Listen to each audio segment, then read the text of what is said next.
Hi guys, welcome back to our channel. So Devara rampage అయితే నడుస్తుందని చెప్పుకోవచ్చు.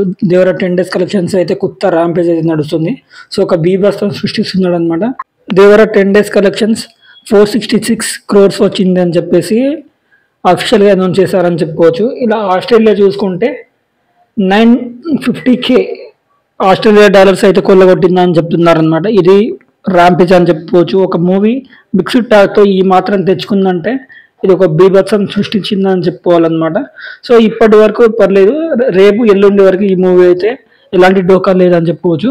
So 10వ తారీఖు వెట్టాయని వస్తుంది, 11వ తారీఖు మార్టిన్, మళ్ళీ 11వ తారీఖు మా నాన్న సూపర్ హీరో మరియు విశ్వం మూవీ అయితే వస్తుంది. సో 12th నాడు జనక అయితే కనుక వస్తుంది అనమాట.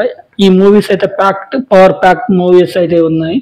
సో ఈ మూవీస్లో ఏదో ఒకటి హిట్ అయినా, ఒకటి కాదు ఒక 2-3 హిట్ అయినా ఈ దేవర కలెక్షన్స్ అయితే అయితే ఉన్నాయని చెప్పుకోవచ్చు అనమాట. సో ముఖ్యంగా మనం చెప్పుకోవాల్సింది జనక అయితే కనుక అనమాట. అది ఆల్రెడీ హిట్ అయిపోయింది, ప్రీమియర్స్ అయితే వేస్తున్నారు. సో పెయిడ్ ప్రీమియర్స్ అనమాట, అది హిట్ అయిపోయింది.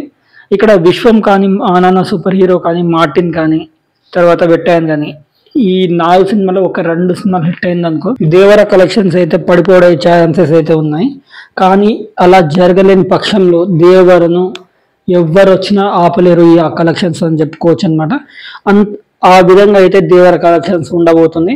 ఆల్రెడీ మనకు తెలుసు, ఒక మిక్స్డ్ టాక్తో ఇంత సంపాదించడం అనేది ఆషామాషి కాదు. అది ఎన్టీఆర్కి సాధ్యమైందని చెప్తున్నాను అనమాట. ఎన్టీఆర్ ఫ్యాన్, జై ఎన్టీఆర్, జై జై NTR, masses NTR, young tiger NTR. So global star అని కాకుండా సో మ్యాన్ ఆఫ్ మాసెస్ అనండి అనమాట.